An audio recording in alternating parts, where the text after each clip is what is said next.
Assalamualaikum warahmatullahi wabarakatuh. Alhamdulillah, puja dan syukur kita panjatkan kehadirat Allah Subhanahu wa taala. Shalawat beserta salamnya senantiasa kita limpah curahkan kepada baginda kita, baginda Rasulullah sallallahu alaihi wasallam. Memperkenalkan, saya atas nama Idedeh, PH semester 2. Insya Allah dalam kesempatan ini saya akan menjelaskan tentang analisis Undang-Undang Nomor 20 Tahun 2003 tentang sistem pendidikan nasional dalam perspektif landasan filosofis pendidikan Islam. Jadi gambaran umum untuk nomor 20 tahun 2003, undang-undang ini adalah payung hukum utama penyelenggaraan pendidikan di Indonesia. Jadi poin intinya, dasar Pancasila dan Undang-Undang tahun 1945 berakar pada nilai agama, budaya, bangsa, dan tanggapan zaman. Definisi pendidikan usaha sadar dan terencana ini mengembangkan potensi peserta didik agar memiliki kekuatan spiritual, keagamaan, pengendalian diri, kepribadian, kecerdasan, akhlak mulia, serta keterampilan yang dibutuhkan. Jadi tujuan utama pasal 3 ini membentuk manusia yang beriman dan bertakwa pada Tuhan Yang Maha Esa, berakhlak mulia, sehat, berilmu, cakap, kreatif, mandiri, serta menjadi warga negara demokratis dan bertanggung jawab. Ketentuan yang penting, pendidikan agama wajib diberikan pada setiap individu.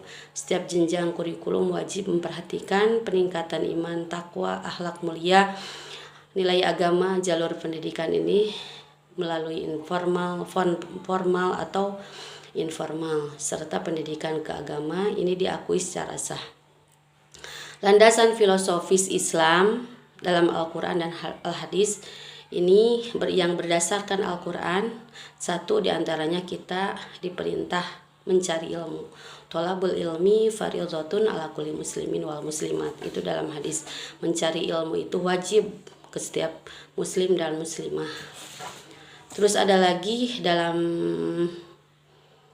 surat Al-Alaq ayat 1 sampai ayat 5 itu dijelaskan, bacalah.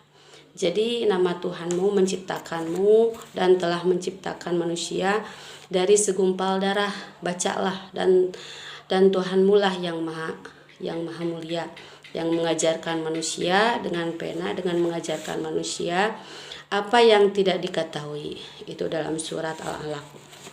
Jadi tujuan menjadi hamba yang bertakwa itu diantaranya dalam surat Az-Zariyat, wa ma khalaqtul jinni wal insi illa liya'budun. Jadi sesungguhnya dan aku tidak menciptakan jin manusia melainkan supaya mereka menyembahku. Jadi keseimbangan ilmu dan amal, sesungguhnya orang-orang yang menakuti Allah dari hamba-hambanya hanyalah ulama. Itu ya dalam surat Al-Fatir. Wahai orang-orang yang beriman, mengapa kamu mengatakan sesuatu yang tidak kamu kerjakan? Itu sangatlah dibenci di sisi Allah, dan kamu akan mengatakan apa-apa yang tidak kamu kerjakan.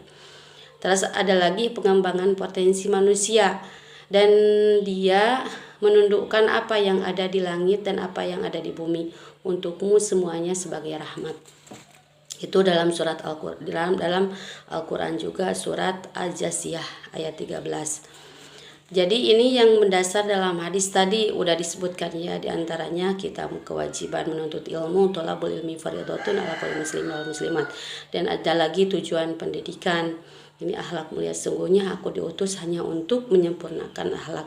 Innama bu'itsu liutamima makarimal akhlak. Ada lagi dalam keutamaan orang yang berilmu.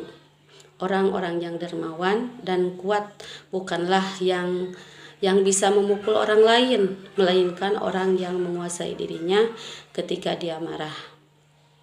Jadi sebaik-baik kalian adalah orang yang belajar Al-Quran dan mengajarkannya. Itu dalam hadis-hadis sahih ya. Ada lagi di sini yang disebut dengan tujuan pendidikan. Jadi titik temu yang kuat ini dalam Undang-Undang Sidney-Knas ya menekankan iman, takwa, akhlak mulia, kecerdasan, kemandirian dan tanggung jawab. Menurut Islam, tujuan utamanya adalah membentuk insan kamil, manusia untuk taat dan beribadah, berilmu luas, berakhlak luhur, dan bermanfaat bagi sesama.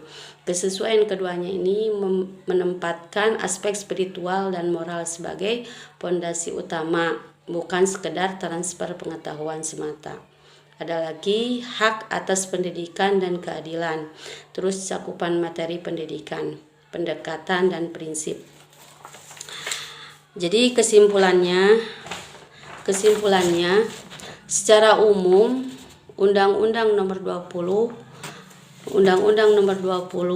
tahun 2003 ini memiliki kesesuaian yang sangat luas dengan landasan filosofis pendidikan Islam, prinsip pengembangan potensi manusia, penanaman iman dan takwa, pembentukan akhlak mulia, serta pemerataan kesempatan belajar sejalan dengan ajaran Al-Quran dan Al-Hadis.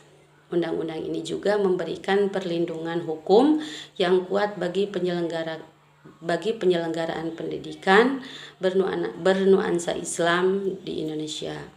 Perbedaannya terletak pada sumber dasar filosofis dan cakupan integrasi nilai.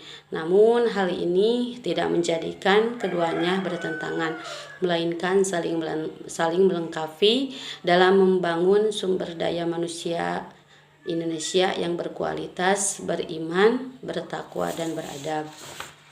Nah, mungkin penjelasan saya cukup sekian dan terima kasih. Mohon maaf bila banyak sekali kekurangan. Wassalamualaikum warahmatullahi wabarakatuh.